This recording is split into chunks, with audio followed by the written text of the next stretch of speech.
you've got a couple kids? I have five. Five. Wow. How Yeah. old are they now? They're all teenagers now. Oh man, what's teenager stage like? It's awesome. Yeah, Yeah. every I always say to anybody who ever asks, I always my kid's mom. I've been divorced with her for like 10 years, but we were Yeah. very close. We for years and years we would do Yeah. vacations together and stuff. Hmm. Um, I always talk about. I always wanted to write a book about what does a godly divorce look like. Yeah. But so Yeah. over the years, so it really I always say this and I believe it, that if you want to train your children to be fun to be around, pleasant to be around, and you can do it. They're so smart. Yeah. I'm tempted to not say this, but it's what I say, so I'll say it. But if you can train a dog to behave, you can train your kids, and Yeah. it takes time. It takes you have to be consistent, because once they realize that, oh, dad isn't going to get up and come deal with this, Yeah. you're gone. But if we spent a lot of time with the first one, the oldest. We had Yeah. five in less than 5 years, so they're Whoa. very Yeah, I was close. gonna say if they're all teenagers right now with five, you had them close. Yeah. So, I wanted to be able to teach them, and I wanted her to be able to go to the store with no problem. They would walk in a line like little ducks, and Yeah. it was hilarious to watch them. But it started when they first started to crawl. We would teach them not to cross the line into the kitchen at that Uh-huh. point. But it was a lot of teaching, a lot of time, and a lot Yeah. of people, with just like anything, that they're not willing to put that time in. Yeah. But if you do it with the first one, it's almost like a culture thing. You create Mm. this culture, and then by the time you get to the couple of the last ones, they're like, oh, this is what we do around here. We pick up our toys. We Yeah. don't make messes. If we make a mess, we clean it up. I mean, just little stuff. Yeah. Um, but it can be done, and they're just a pleasure to be around. They're not perfect angels all Yeah. the time, but we don't have problems. We don't, you teach them how to, value each other's hearts, and Yeah. be aware of how they can be hurtful. All that stuff Yeah. just takes time. Wow. But Are they all doing online school right now? they've been homeschooled their whole Yeah. life, so Okay. Yeah. Yeah.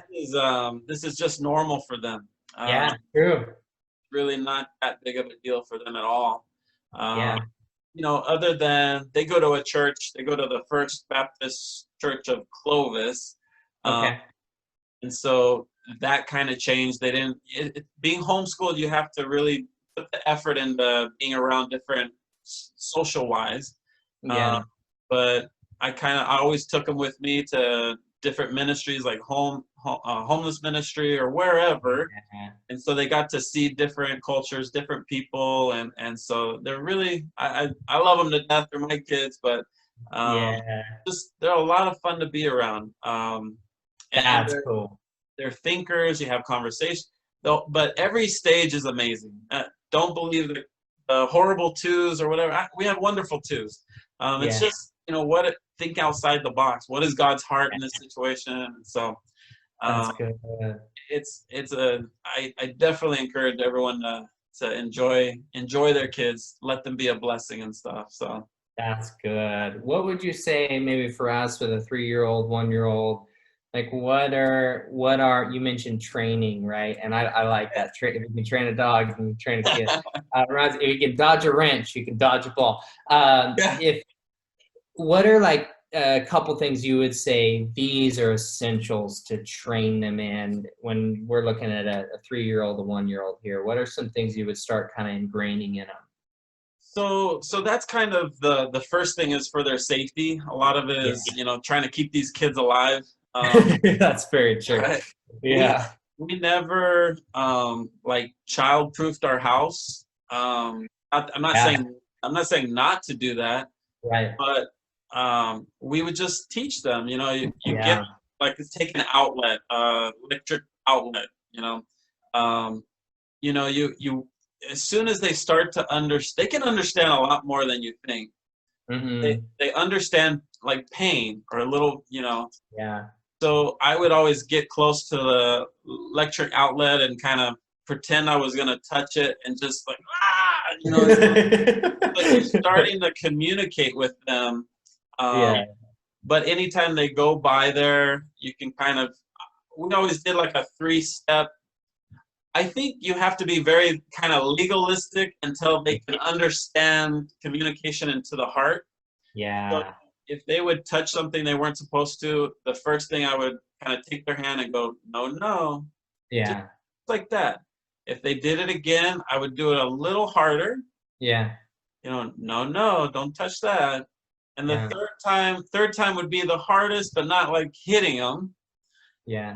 To where it would hurt. Like that's Yeah. almost the only thing they can understand at that time. Yeah. Yeah. And there's other ways to do it if you're not comfortable with that. But after that, I would take them away from the situation. That's as far as we would go. Yeah.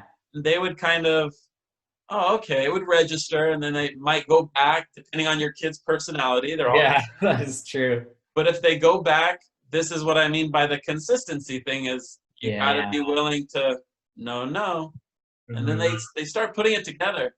And you'd be surprised. We had little kids. Like I said, 5 little kids. We never had to worry about where they were in the house. What were they touching? Were they picking stuff up they weren't? No, we didn't. Yeah. We just didn't. But we spent that time. I put that time in a lot as a father. I didn't come home from my 12-hour workday and sit in my sofa and read a paper. Yeah. Like Christ, we're supposed to lay down our lives for our families like Christ did. And a lot of guys I know, they're not willing to do that. Yeah. I got softball tonight, honey, or right.